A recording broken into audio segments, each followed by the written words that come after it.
And now, a continuation of CHRONOMASTER by Roger ZELAZNY and Jane LINDSKOLD. Chapter 6. Grindskull took him off to a holding cell where he kept Corda waiting for several hours, long enough that he began to worry that his bottled time would run out before he could get back to Jester and recharge his supply. When his guards refused to give him either food or water, Corda knew that the wait was meant to break his nerve. In response, he leaned his head against the wall and pretended to doze. At last, they opened the cell and marched him to the council chamber. The Council of the Wise met in an oval room. A variety of efficient but somehow beautiful control panels embellished the walls. An oval table of polished silvery metal dominated the center of the room.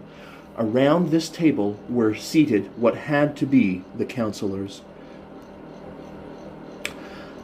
Corda noted with some relief that the room had its own supply of bottled time, and knew that his personal unit had switched to standby as soon as he crossed the threshold. Grindskull's human lackeys positioned Corda on a raised platform at the foot of the table. Then they slapped a pair of electronic cuffs on him and fastened his wrists to a railing at the front of the platform. Given the number of weapons pointed at him, Corda did not think it wise to argue. Instead, the PDA nestled almost out of sight near the back of his neck. Corda turned his attention to studying the assembled counselors.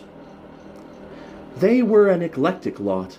On the right side of the table sat an elegant, brass-toned humanoid robot, a human wearing the hooded cassock of the Sages Guild, from which a length of white beard emerged, and an alien with 3 eyes. On the left side of the table sat another cassocked figure, but something about the odd lumps and bulges within the official cassock made Corda suspect that whoever, or whatever, wore the garment was other than human. To the right of the alien sage was a large chair, specially reinforced. Corda was only slightly surprised to see Grindskull snap off his bottled time and take his seat. The reptile set his laser cannon on the table, angling its barrel directly at where Corda stood. However, Corda only gave peripheral attention to the 5 counselors, for at the head of the table hovered a box holding a creature who could be no other than Detir. The grav case was an opaque mottled green that gave only slight hints of the brain within. Various Waldos extruded from the case. Right now, one was occupied with a recording device. Another held a flat information disk. Motioning for his 2 guards to take posts outside the council room door, Grindskull slid a second information disk across the polished surface of the table. "Here you are, my Lord Detir," he hissed. "The prisoner gave evidence against himself when we arrested him. I thought that your wisdom might wish to enter it into the record." "Good thinking, Grindskull," Dieter said, his voice box twanging unpleasantly. "We will now convene this court. Prisoner, give your name for the records." "My name is Rene Corda," Corda said, wondering for a moment if he should give a false name, then discarding the option as unwise. As a registered resident of Old Terra, his finger and retina prints would be easily available to anyone who cared to check, and somehow he suspected that Detir would be the type to get confirmation. As soon as Corda gave his name, the alien sage rose from his chair and, after bowing to Detir, addressed the counselors. Rene Corda is a human, born in the state of Tennessee in the United States of America. Due to excessive use of expensive life prolongation drugs, he is over 3 centuries old. Corda is a specialist in both terraforming and the creation of pocket universes. He is rated as one of the best in his craft and, as a result of royalty payments from his previous creations, is excessively wealthy. Approximately 1 decade ago, Corda retired from active participation in his craft and has been living as an idle dilettante cruising from world to world in his private ship, the Jester. Corda stiffened. The alien sage's tone was definitely hostile. Quite clearly it disapproved of wealth, leisure, and long life, at least when those benefits were possessed by a human.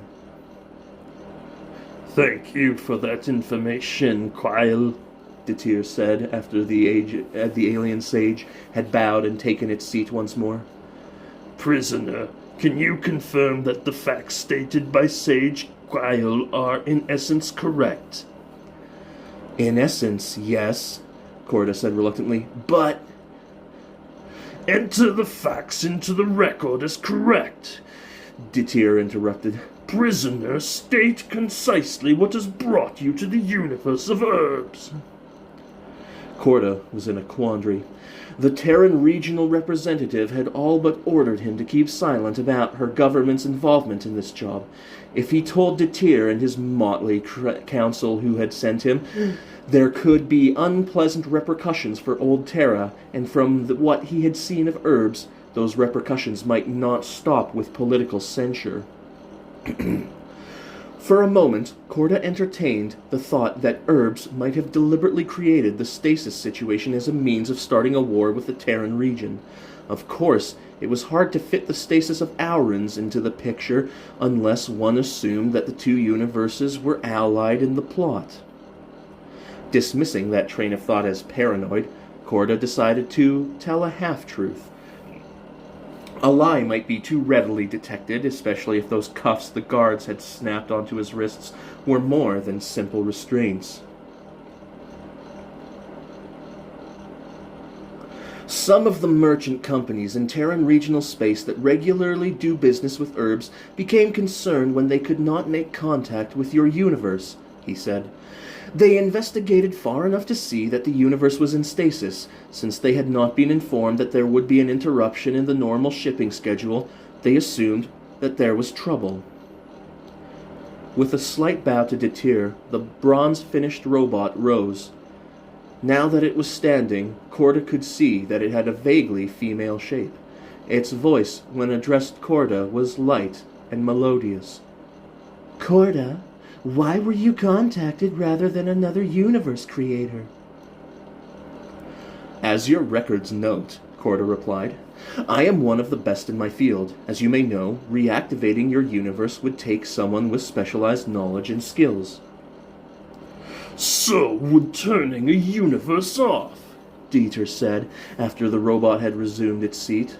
"How do we know that you are not merely hiding the fact that you are the one who deactivated the universe?" Corda frowned. "Surely you can check my story. Your own recording devices on the borders between your universe and Universe Prime would confirm when I entered this universe." "Cameras can be gimmicked to give a false report," Detir said. "Do any of the counselors have any other questions before we move into the charges against the prisoner?" The human sage bowed to Detir and then rose. The hood of his cassock fell back, revealing a white-bearded face, almost too perfectly noble and wise. Wings of white hair fell to his shoulders. His blue eyes were clear and lightly framed with lines. "I do, my lord," he said. "Corda, you have been retired for the last decade. What about this job? Assuming for a moment that we accept your explanation that you were indeed hired to investigate the stasis in herbs, could draw you from retirement." Again Corda opted for a half-truth, although he suspected that his answer would completely alienate Sage Quile. It could not be helped. These people were sensitive about their universal security. Knowing that Corda had taken the job in part for the challenge of deciphering their safeguards and proving himself at least as talented as the mysterious saboteur would not make them feel at all comfortable. "They offered me a great deal of money," he said.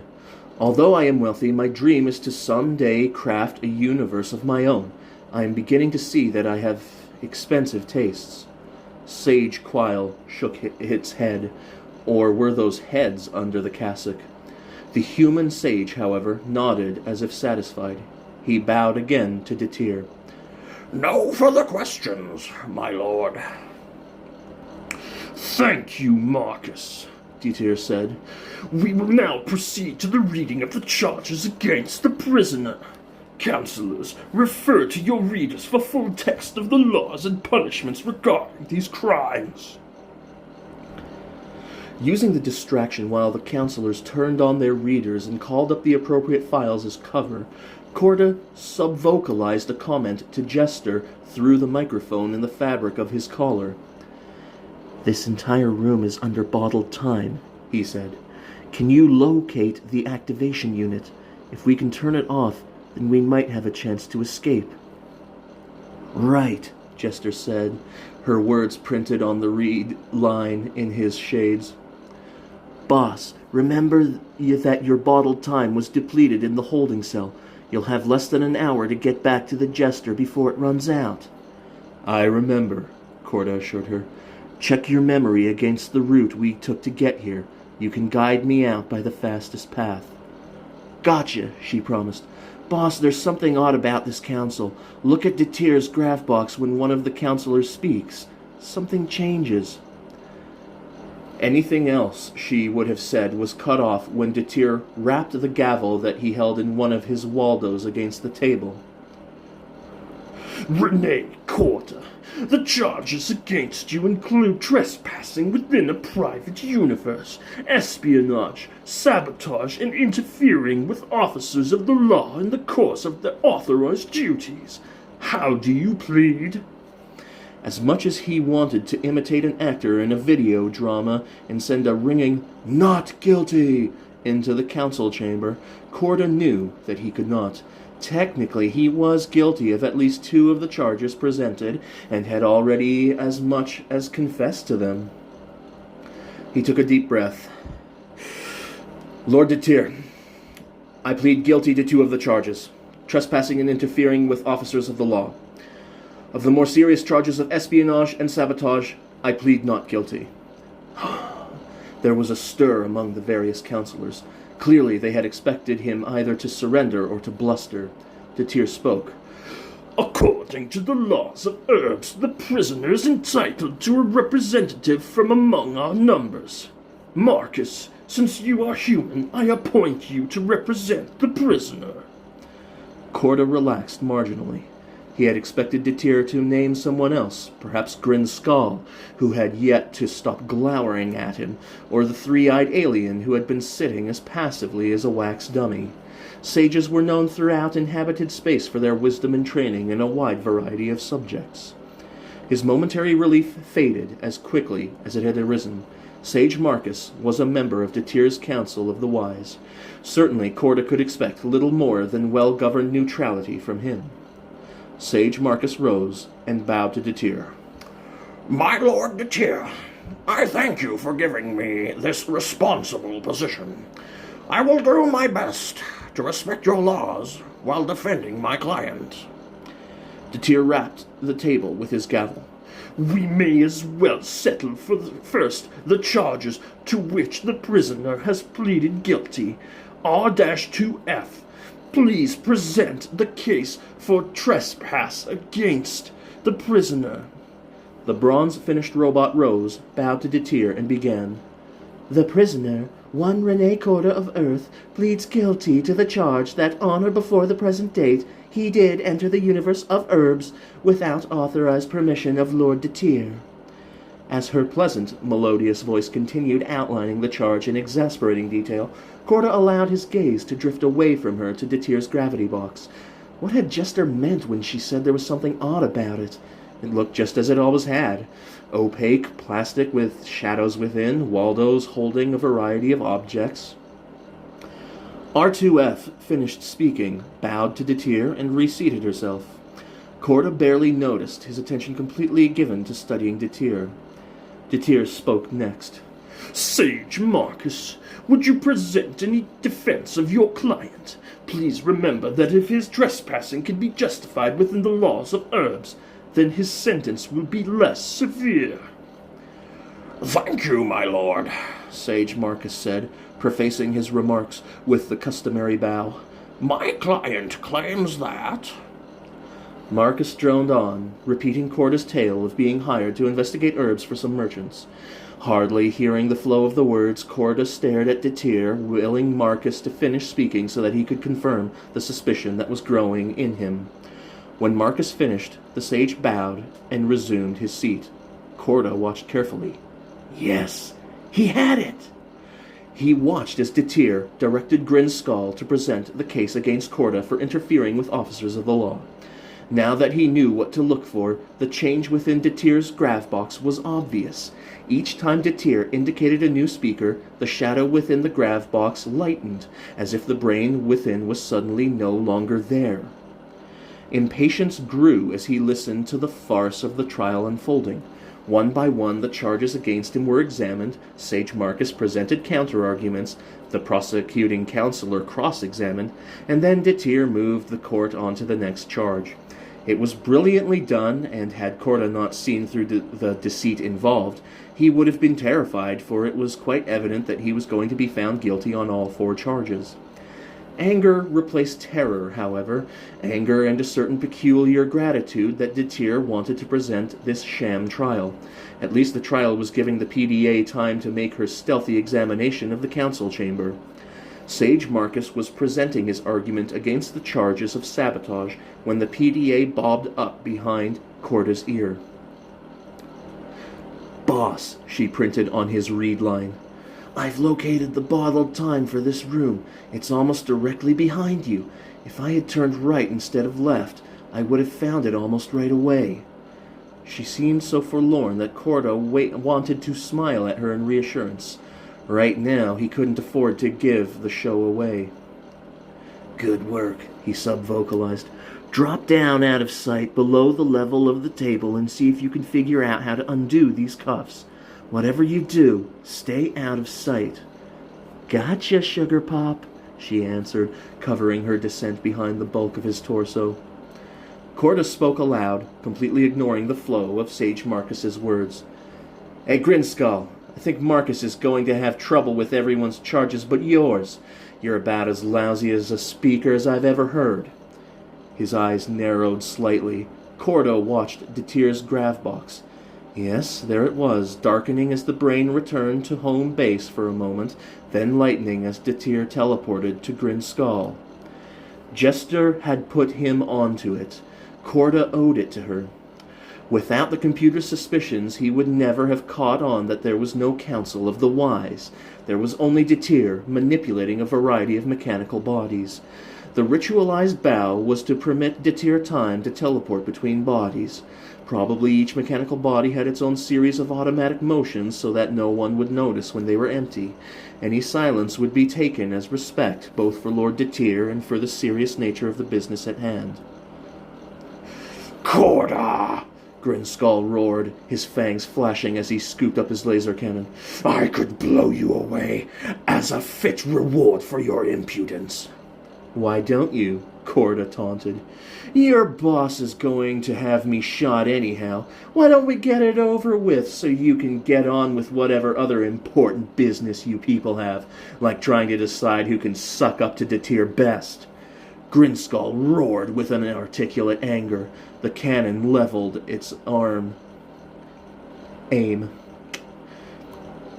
Feeling slightly foolish, Corda started hopping up and down in the prisoner's box, jumping as high as his cuffs would permit. "Boing, boing, boing," he laughed.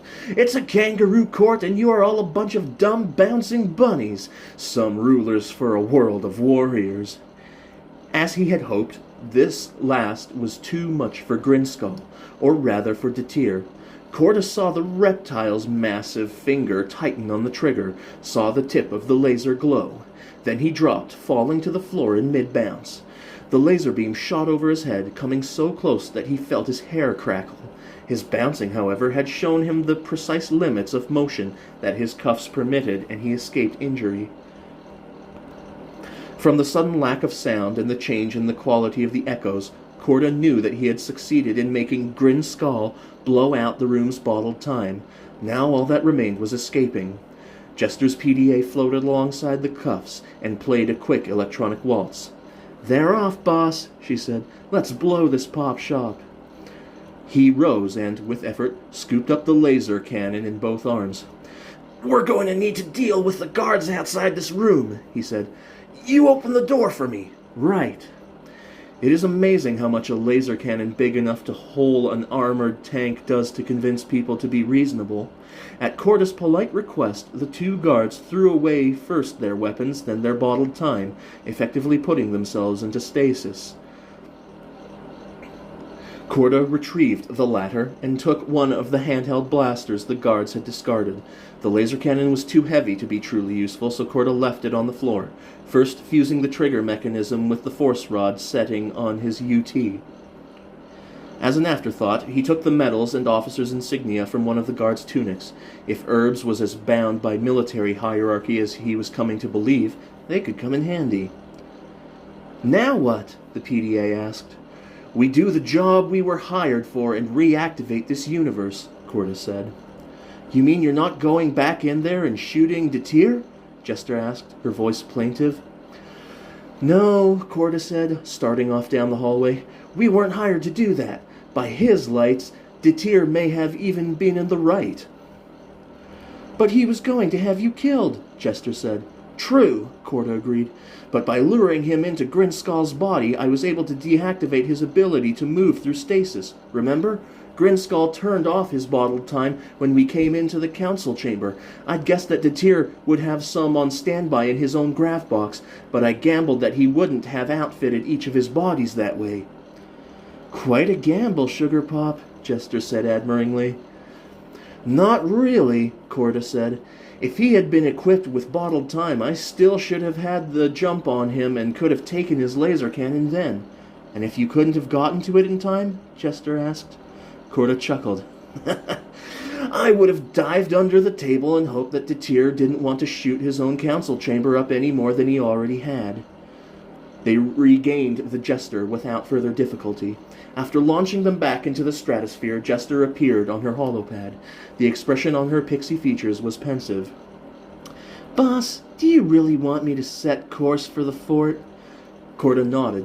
"That's where the resonance tracer told us the world key is located. Don't forget, I have a job to do." "But Herbs is..." Jester gestured widely, waving her hands. "If Herbs is such an awful place, shouldn't we just leave it shut down?" Corda leaned back in the bridge command chair, trying to seem relaxed, although Jester's question had hit on some of his own discomfort. His interview with the Council of the Wise had only added to the hit to his feeling that the motives of the saboteurs must be more complicated than he had first supposed. Still, even though his profession was highly specialized, he couldn't begin to guess who might be the universe designer involved. As his research had shown, even the best of his colleagues could be hired simply for a large fee. "I know that Herbs doesn't seem like a great way to use a universe, but the laws do allow for freedom of choice. If I don't do my job, I'm condemning an entire civilization to indefinite imprisonment." "But..." "No buts, Jester," Corda said firmly. "Whoever deactivated Herbs has access to bottled time. At the very least, by reactivating the universe, I'm going to make indiscriminate looting a lot harder." "But Detir has bottled time," Jester said. "Couldn't he reactivate the world key?" "Possibly," Corda said, "but it's a specialized job. Not everyone who knows how to fly a starship knows how to fix the engines." "Well, you do," Jester said flirtatiously, "and it tickles when you recalibrate my settings." "Jester," Corda said, refusing to be distracted, "my point is that Detir may not know how to reactivate his universe. I do. Get it?" "Yes, O great and powerful master of time and space," Jester sighed. "My readouts tell me that we're coming in on the fort. Do you want me to set us down outside the woods?" "That seems wisest." Corda rose from the command chair. "I'll go get my gear and put my Herbs uniform back on." "Aren't you going to stop for lunch?" Jester asked. "Not now," Corda said. "This job should go smoothly enough now. I'll eat once we're en route to Auron's." Although Corda kept alert for possible assassins or soldiers, they regained the fort without difficulty. Inside the black metal walls, he pulled out the direction finder and flipped it on. The little arrows blinked obediently. "Jester," he said, "this time we'll use the extra bottled time so you can scout ahead. Make certain that you stay clear of any people or electronics." "Right," she said. I wouldn't want my bottled time to make them active. I'll be following, so don't get too far ahead, Corda cautioned. Right, she repeated. Then the grinning sphere buzzed off down the corridor. With suspiciously little trouble, they made their way to a lift shaft whose doors opened obediently when Corda paused in front of them. Which way, boss? Down, Corda said. All the way down, I guess. At each level they paused, but the direction finder's arrow pointed steadily into the bowels of the fort. When they reached the lowest level and the door slid open, Corda stepped out into the corridor and then paused.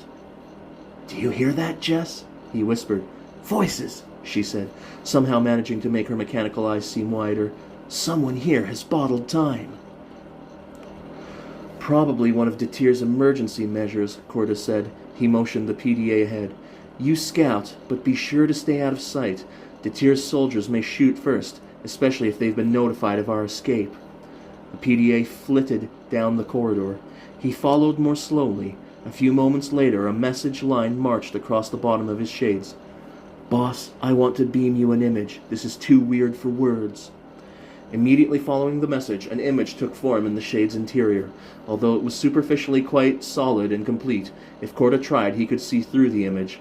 A single command would banish it completely. He saw a round room, nearly overwhelmed by a shielded reactor and flanked by 2 balconies. On each of the balconies stood a man in the uniform of herbs, a complex control panel in front of him.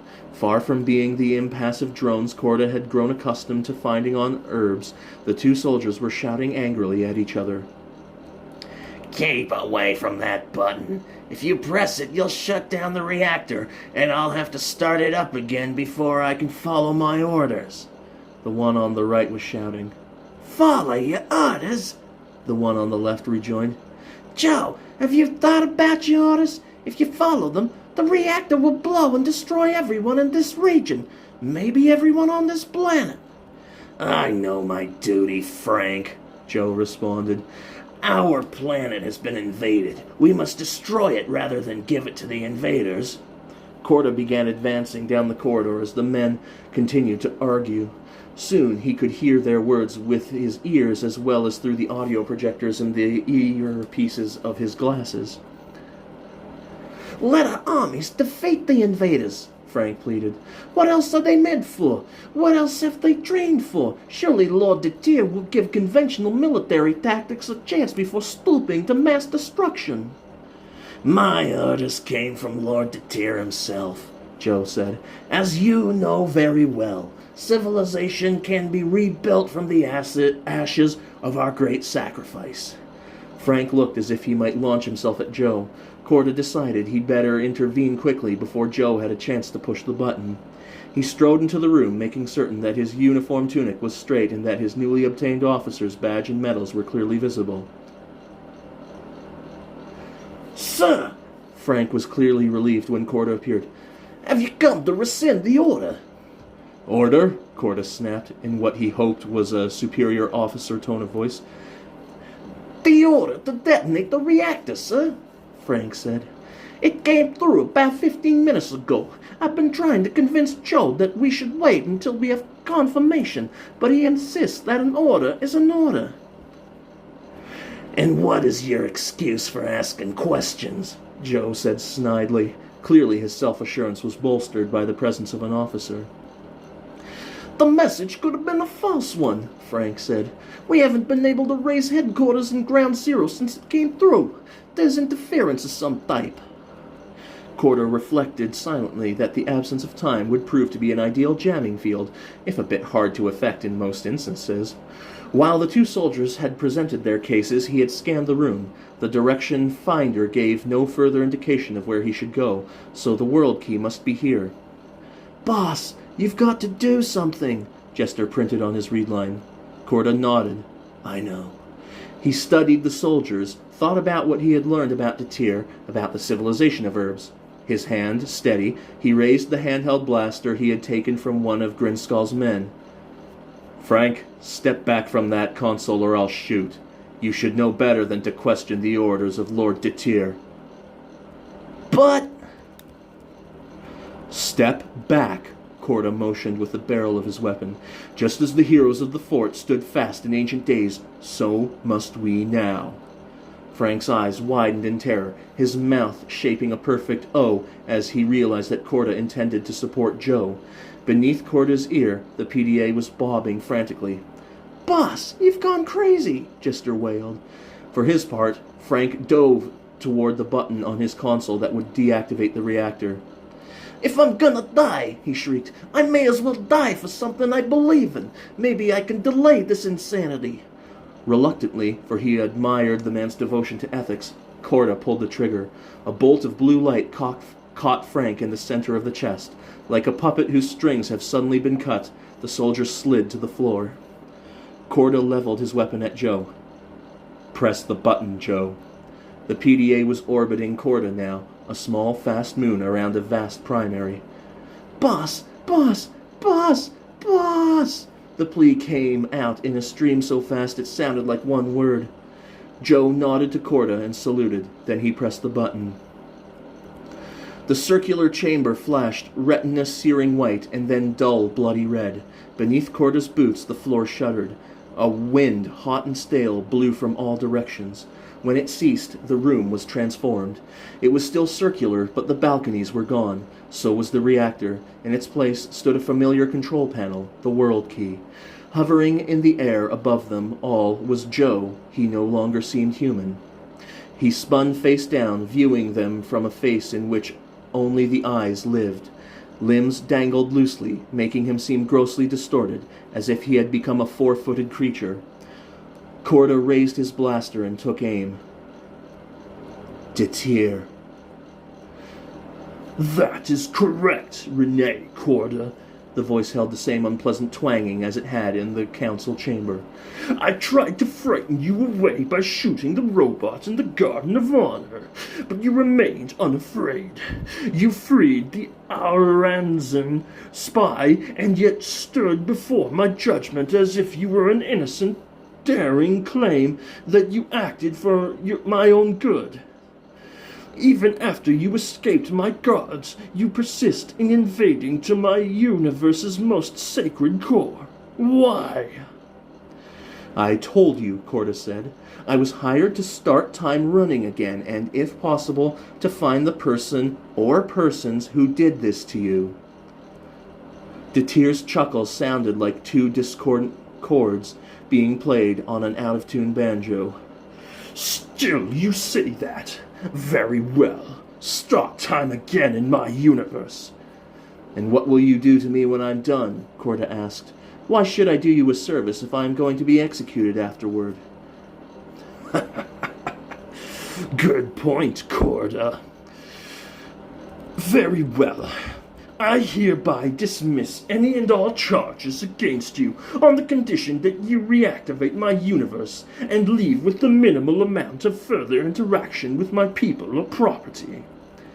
"That minimal interaction includes returning to my ship and flying away from herbs?" Corda asked. Detir bobbed in the air, Joe's limbs flopping grotesquely as he did so. "It shall be so defined. Get to work. I weary of dwelling in this simulacrum. I would have access to the others without the need to resort to the clumsiness of bottled time." "How did you get out of Grinskow's body?" Corda asked, moving to the world key controls. "I had carried with me a small vial of bottled time," Detir answered. "It was not sufficient for me to pursue you, but it was sufficient to enable me to teleport back to my gravity box." Corda started typing buttons and setting patterns on the world key. "I guess it had to be something like that." Unwilling to talk further with this strange ruler of herbs, Corda turned his full attention to informing the world key that time could be reactivated. As he reprogrammed the device, he found himself admiring the training of whoever had done the deactivation sequence. It was skillfully done with minimal wasted code. Whoever his opponents were, they were certainly formidable. When time ripped back into the surrounding space, Corda rose and gave Detir a brief, ironic bow. "My job is done. I beg your lordship for permission to depart." "Go," the disembodied brain said. "and never return." "Gladly," Corda said. "Come on, Jess." Right with you, boss. As they left the subterranean chamber, they heard a faint thump as Detir abandoned Joe's body for some more suitable vessel. Glancing behind him, Korda could not restrain a shiver of almost atavistic fear as he saw the crumpled form twisted on the floor. They reached the jester without incident. Soldiers, both within the fort and on the battlefield, eyed them curiously, but perhaps because of Korda's uniform, no one interfered. "I'm getting us off of here pronto," Jester announced as soon as Korda and the PDA had come aboard. "I don't know how long Detir's grace period will last." "Do it," Korda said, dropping into the bridge command chair. "I'll change out of this uniform as soon as we're out of herbs." He felt the rumble as the Jester's thrusters shoved them away from the ground and into the clean heavens above. "Where do I set course for next, boss?" Jester asked. "We'll refuel, then set course for Aurans," Korda said. "Let's hope that the universe that gave us Tico Higgins is a bit more pleasant than herbs." Jester appeared on her holopad. From one of her memory banks, she had created a harem costume for herself. The diaphanous pink trousers ballooned out from the ankle and nipped again at the waist. Her vest was in the same yellow and purple check as her usual Jester's costume. Bells jingled from wrist and ankle bracelet. "Next stop, Aurans," she said, winking at him. "Land of sand, magic, and other wonders. Right, Sugar Pop?" Pressing his face into his hands to control his laughter, Korda lacked the breath to reprimand her.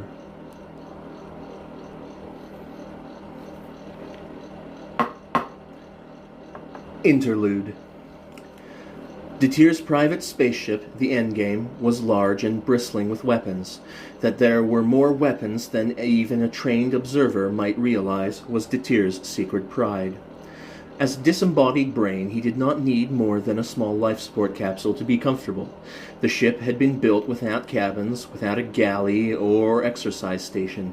All the space that would normally be given over to those necessities of organic comfort had been filled with power plants and missile racks. In unbiased tests, expert analysts had usually misestimated the firepower of the Endgame as less than half of what it actually was. But as he programmed the launch and departure sequence for his ship's computer, Detir did not feel the joyful savagery that being in his ship usually gave him. First the stasis, now this Renee Korda.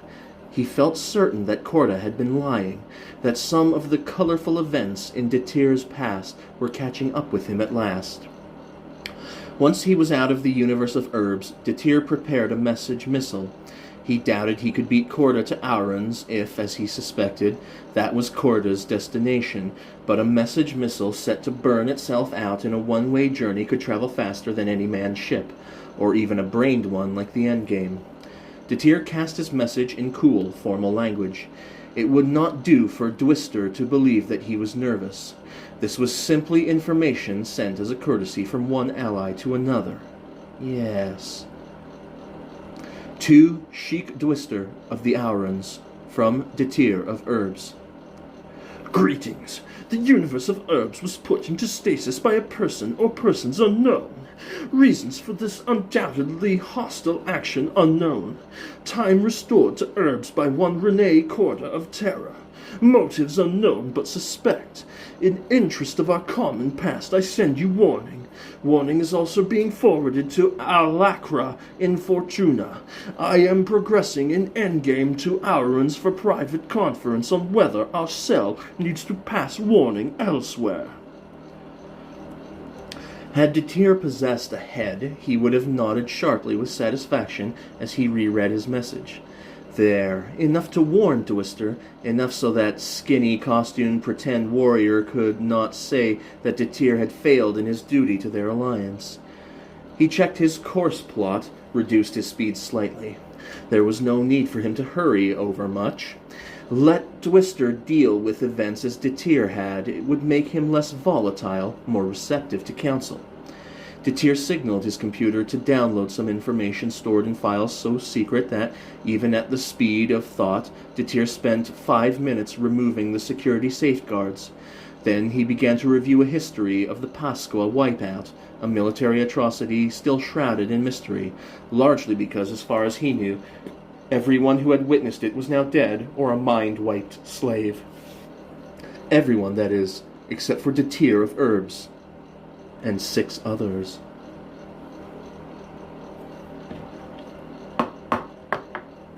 Chapter 7.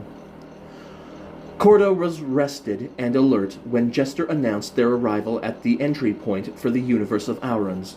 He put aside the biography he had been reading. "Hey Jess, I bet you haven't figured out where the name Aurons comes from," he said. Obligingly, Jester manifested on the bridge holopad. She still wore her harem costume with such obvious pride that Corda hadn't had the heart to tell her to revert back to normal programming. Besides, she looked good. "No, I hadn't bothered to work it out, Sugar Pop," she said. "Where did the name come from?" Corda tapped the biography. Back in the mid-20th century, Earth had the second of what it called world wars. One of the most interesting figures to come out of that war was a man called T.E. Lawrence, better known as Lawrence of Arabia. Most of his work during the war was with the Arab peoples. They had some difficulty pronouncing his name, so they called him Aurons, their pronunciation of Lawrence. "That's kind of cool," Jester said. "But what good is knowing something like that?" "Sometimes quite a bit," Corda said. "The owner of this universe may have chosen the name by accident, but I don't think so. His interest in T.E. Lawrence may give us some insight into his thought patterns." The hologram nodded, but Jester's attention was on bringing the ship to the entry point. "There's sort of a keep out sign at the entry," she announced, "but my scanners don't show any active weapons." "Very well," Corda said. "Bring us in. Put an image of the universe on the bridge screen as soon as there is anything to see." "Aye, aye, Captain." Although Corda tensed his hands over the auxiliary piloting controls, the Jester entered the universe of Aurons without difficulty. In front of him, the bridge screen displayed their destination. Dominating the whole was a binary star. The burning globes danced around each other, bound by the pull of their mutual gravity.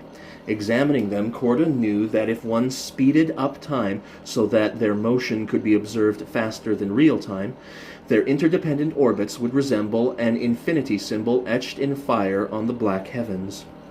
Now, due to the work of the unknown saboteur, they were frozen in stasis, their dance no longer warming the universe. 3 planets orbited the binary star, their orbits beginning far enough out that the heat from the double suns would not burn them dry. The first was larger than Earth, golden brown with desert sands. Saturn-like rings of broken rock girdled it.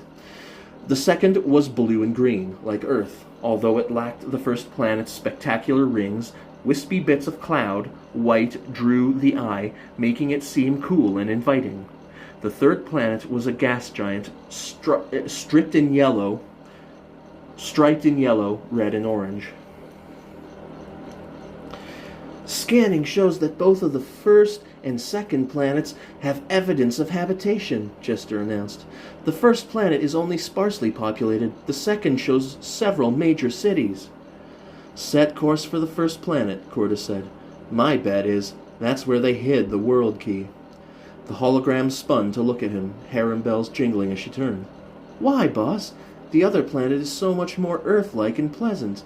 Even with its orbit, the first planet is going to be quite hot. I wouldn't want to spend time there." "Ah," Corda said, "but the owner of this universe would. Remember, it's named for Lawrence of Arabia, who spent the best parts of his life with desert peoples. Besides, Nizim Rokhtar, a famous desert designer, built this place, and Tico Higgins was dressed for the desert." Jester rested her chin on the tip of one finger, then nodded. "Yes, I think you have something, Sugar Pop. Shall I bring us down on Magnetic North?" "Somewhere close," Corda said. "I expect that Magnetic North itself might be booby-trapped in some way." Jester chuckled.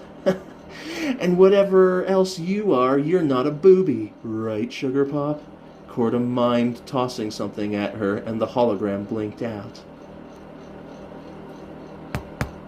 Sand, sand, sand in his boots, sand forcing its way past his glasses and into his eyes, grit working its way into the very pores of his skin.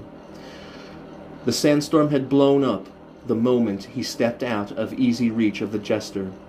Corda spat dryly. There was sand in his mouth, too. The howl of the desert wind would have made conversation with the jester impossible except for his throat mic and the shade's link.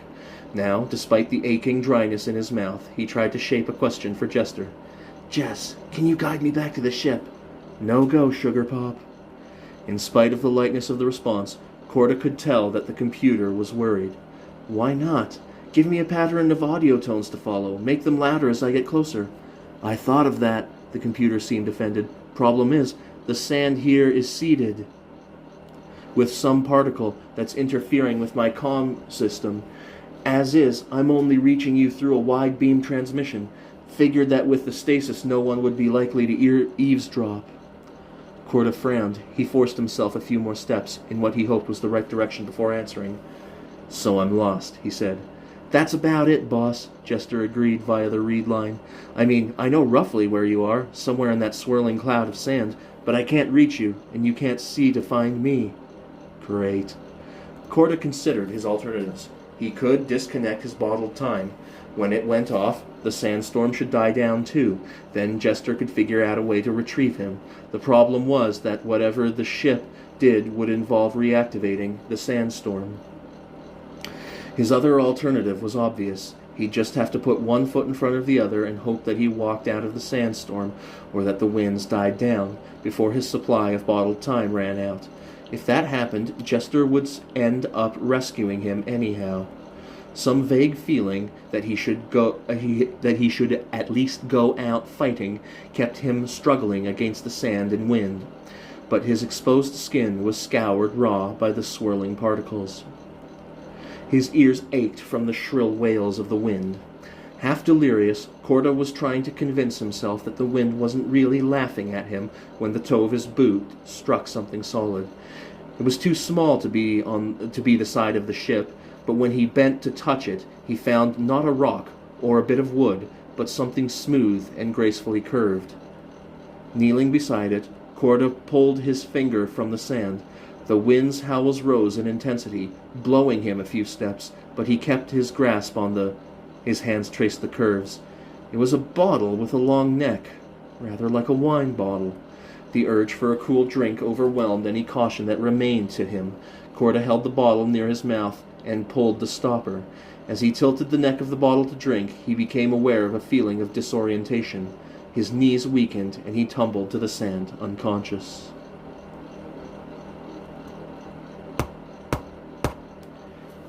When Corda awoke, his first thought was that he had suddenly been struck deaf. Then he realized that what he was hearing was silence. The wind was no longer howling. He was no longer being bombarded with sand. The storm was over. Or was it? Corda rolled onto his stomach and pulled himself to his feet. He was in a pleasant garden. A deep pool of cool water invited him to drink. Palm trees bore sweet, fat dates in their feathery fronds. When he walked toward the pond, birds sang arias as they fluttered beneath the golden sky.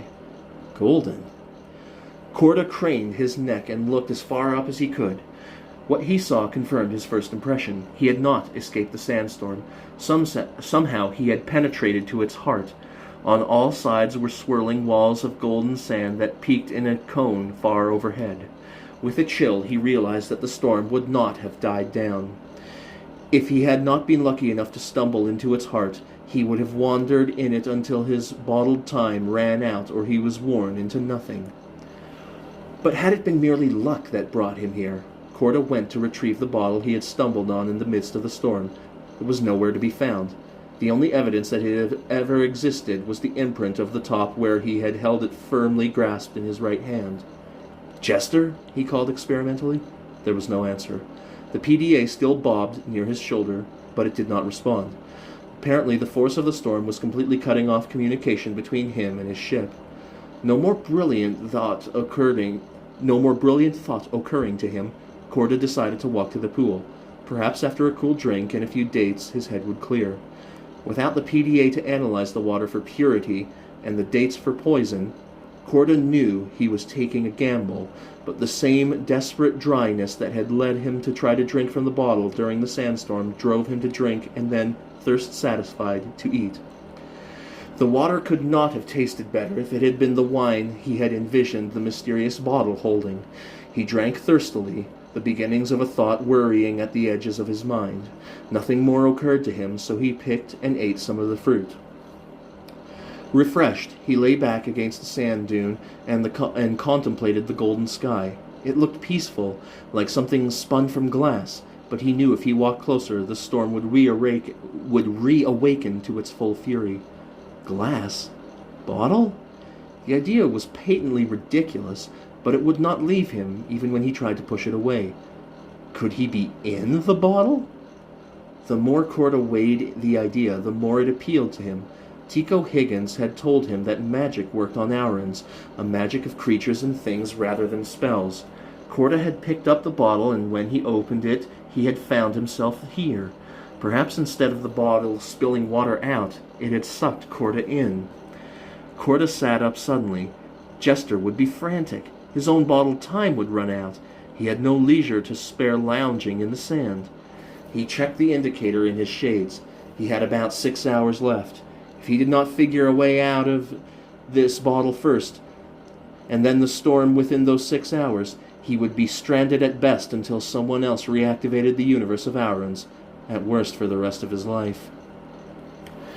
Fortified with another drink from the oasis pool, Corda made a brisk circuit of his newfound refuge and prison. On the far side of the pond, partially hidden between the swelling of 2 sand dunes, he spotted a cluster of half a dozen tents. They were the shades of tawny rainbow, tan, rust, beige, pale lemon, eggshell white. Some of the door flaps were tied open with broad braided cords, granting the shady interiors fresh air and light. Tightly knotted rugs in oriental patterns were scattered over the sand both inside and outside the tents. One of these rugs, a plump, bald man, sat softly playing a flute to a snake swaying in a basket. He wore flowing desert robes and sandals. His wrists glinted with bracelets of silver and gold. He raised his head and lowered his flute as Corda approached. The snake sunk back into its basket. When the man turned his face toward Corda, Corda could see that the flute player's eyes were white, blank, and blind. Almost as soon as he had registered that fact, Corda realized something even stranger. Even though the universe of Aurans was in stasis, the blind flute player was active. He stopped, not certain he liked this.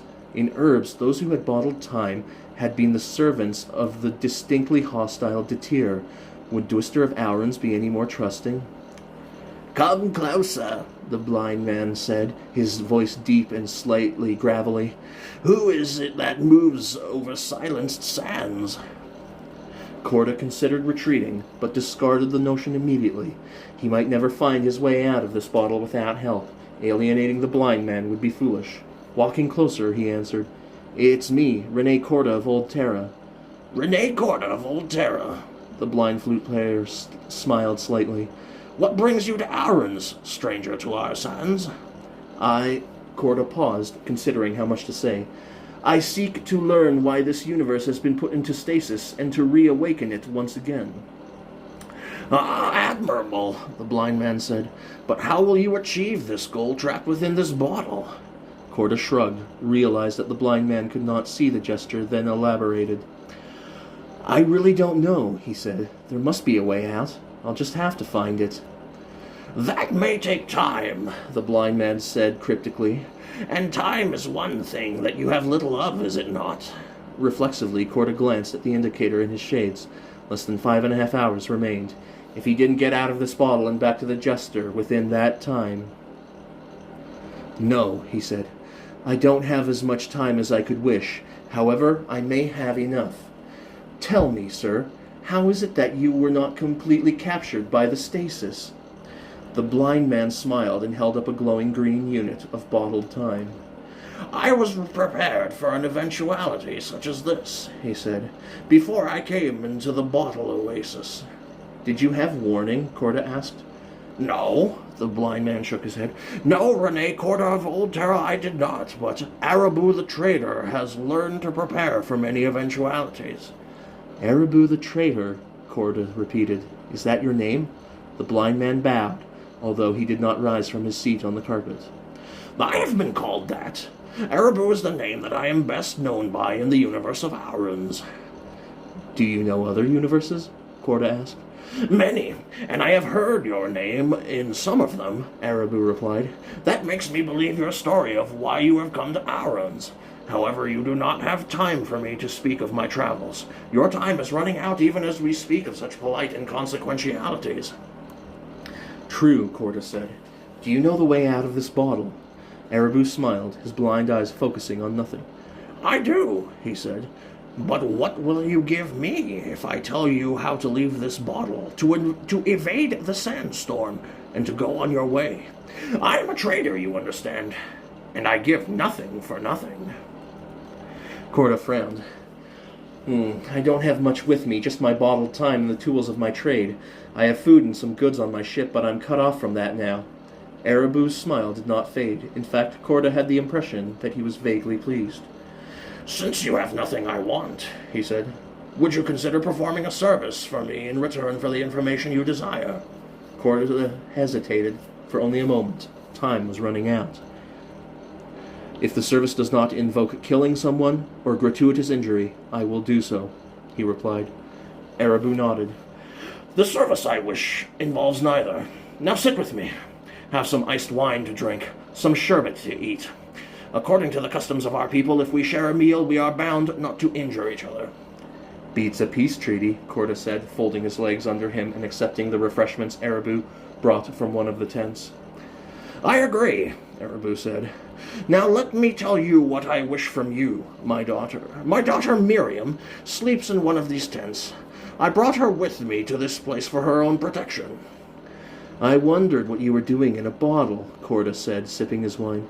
Didn't exactly seem like a vacation spot. No, Arabu smiled. But it is isolated, and most people on Aurons do not even know of its existence. The northern deserts are known to be dangerous, so dangerous that travelers often do not return. It made a good place to hide my daughter. Hide her from what? Korda asked. My daughter is in love with a man of whom I quite approve, Arabu said. I had given them permission to marry, but before the wedding could occur, he was sent from Aurons on business for his employer. When her fiancé became overdue, my daughter went to ask after his whereabouts. Through mere chance, she was seen by his employer, who immediately desired her for his harem. Not good, Korda said. No, not good, Arabu agreed. Miriam fled to me, begging me for my protection. I brought her here, and soon after stasis fell on the universe. Twice since, devices I have in one of the tents registered a ship under bottled time entering the universe. The first time, shortly before your arrival, the signature could have been that of my daughter's betrothed ship. The second time, I believe it was yours. Korda nodded. So you want me to find your daughter's fiancé? Yes, Arabu said. I want you to find him and then to arrange for them to be married. Once they are married, she will be safe from any man's harem, such is the custom of this universe. Very well, Korda said. I will accept this duty. Can you tell me where I might find your daughter's fiancé? Arabu took a map from his tent. The place of the Sheik of Aurons is here. I believe my daughter's fiancé would have returned there to the palace. Perhaps his bottled time ran out and he is there. Perhaps he is even now searching for us. Still, this would be a good place to begin. How will I know this fellow? Korda asked. Do you have a picture? Arabu spread his hands. I do not, nor can this blind man describe him. I had thought to send my daughter with you. She will know him, and this way you can more quickly arrange for a marriage. Korda swallowed a sigh. Since he needed Arabu's help to escape the bottle, he would have to take Miriam with him. If that's how it has to be done, Korda said, then I'll take her with me. Tell me, what's her boyfriend's name? Tico Higgins, Arabu said. I should have known. I met Tico on Herbs, Korda explained. Under very odd circumstances, he told me that he was in the employ of Dwister of Aurons. That is correct. Dwister of Aurons, the Sheik of the Universe, is Tico's rival for my daughter's hand. Oh boy, a sinking feeling his gut. What have I gotten myself into?